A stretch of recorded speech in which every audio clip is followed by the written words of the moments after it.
Hey everyone, this is Kristen with Living Able, and today I'm going to talk to you about how you should go about asking somebody if you can help them.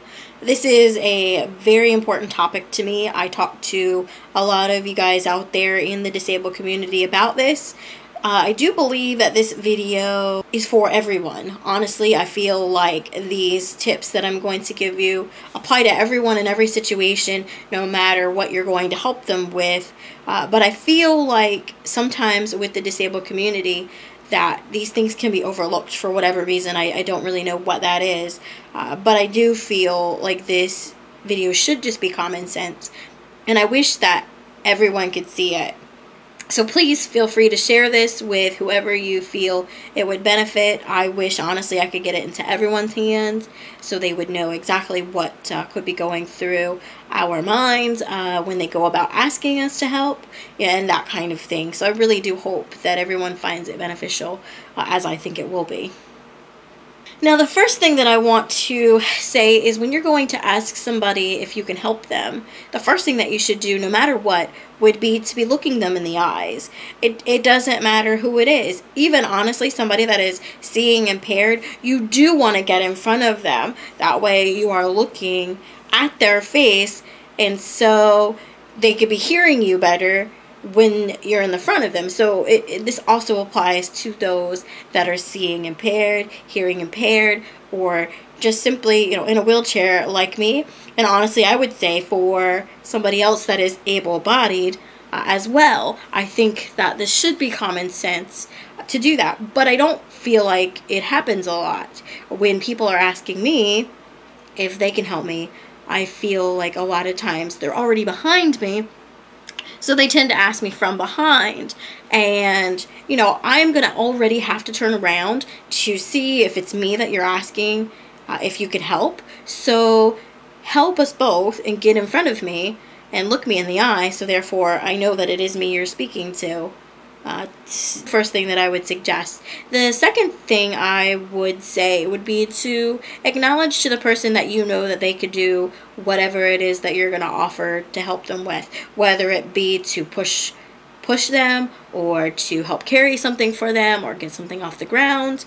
There's something about when somebody is telling you, hey, I know you can push yourself, or I know you can pick this thing off the ground, but I'd still like to help you, think that sometimes the disabled community is, we want to prove, or we want to show the regular world that we are just like you guys, and so therefore we want to do as much as we can by ourselves. So when you acknowledge the fact that we can do it, it really does help us feel comfortable enough to say, you know what, maybe I don't want to take as long today. Maybe it would be nice to have that break. So I am more inclined to say yes to some help if somebody says, hey, I know you could do this, but I'd still like to help you. So that would be my second tip. Third thing would be to be specific about what it is that you want to help with. I may be so used to people wanting to push me that I'm assuming when they say, hey, can I help you? I'm assuming they want to push me, whereas you see that I'm grocery shopping and that you want to get something that's, up on the shelf for me. And so, I'd be like, oh yeah, I could definitely use help getting that off the shelf, whereas pushing me, I might not have wanted you to do.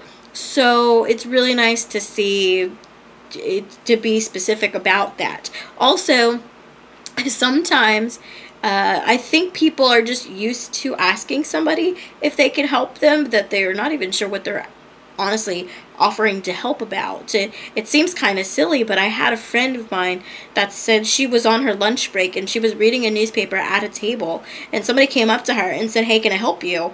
And she looked at them like they were crazy, like, I'm reading a newspaper, what do I need help with?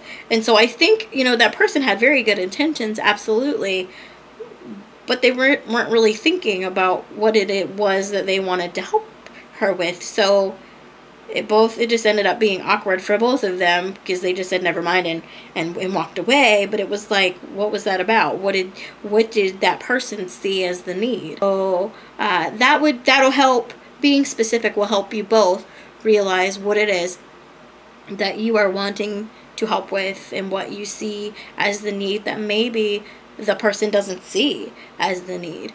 The next thing I would say would be to wait for a response before you help that person, whether it's pushing their chair or getting something off a shelf, picking something off the floor. Wait for a yes or no response. A lot of times, and honestly, I think this next thing is subconsciously, when somebody's asking me if they can push me, they're typically asking me as they're going and grabbing my chair. And I think it's just something that we do so casually, we don't realize that we're doing it. So, you know, being conscious about keeping your hands down or whatever, and knowing I'm not going to grab this person's chair until they've told me yes, really will help. Because a lot of times, if you're going and grabbing my chair and I haven't told you yes, you're going to startle them. And once you startle somebody, it is really hard to kind of come back from that, because typically, you know, your heart rate is up and you're frustrated. So like the person that is being touched may not react the best as if they would have if the person were to come in front of their face and ask to help them, help push them, and then, you know, to wait for the answer and then to go back behind them and push their chair or whatever it is. You are most likely to get a better response that way.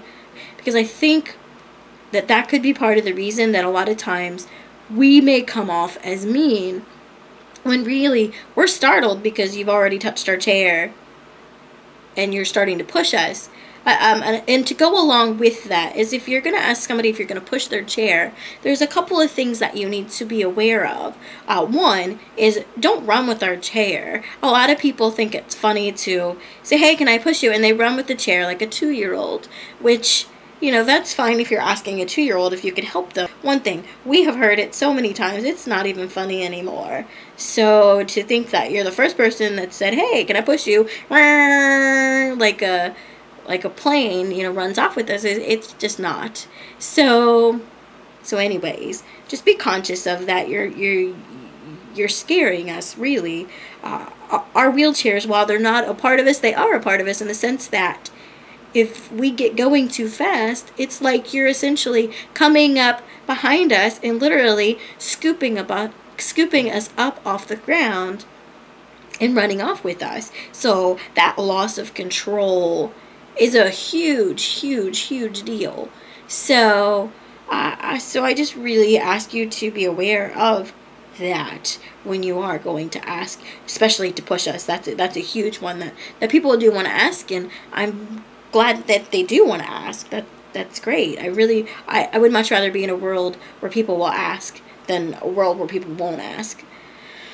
Another thing would be to be aware of that a lot of people have dealt with abuse in this world. So simply, you know, going up and touching somebody or grabbing their wheelchair without them knowing that you're asking, and, you know, that you're acknowledging them first or whatever, that can like trigger some responses in and of itself. And I think that, you know, abuse is very common. So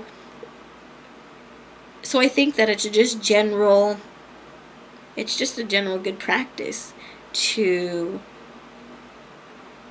not touch somebody. So anyways, I hope you guys have found this video useful. I know that there's so many situations where I would wish that person would have known, you know, to, hey, just, you know, look at me first before you talk to me, and then I wouldn't have jumped when you came up behind me because I, you know, wasn't paying attention and didn't hear you, or had my headphones on if I'm out, you know, working out or whatever the case is. I would have responded better if I knew. And so I feel kind of bad that I can't go back and redo my response. But I do hope that maybe people will see this and that you'll share it with anybody that you think it would benefit for them to be aware of how they should go about asking next time. And even me as a disabled person, I have to try to be aware of this too when I want to go help my friends as well. So I just think this is a really good video for everyone. So please do share it. You can subscribe to my channel by hovering over the little icon that is on the upper right hand corner of the video, and that way you will get all of the latest details of anything that I post. You can also follow me on facebook.com/livingable. Have a great day.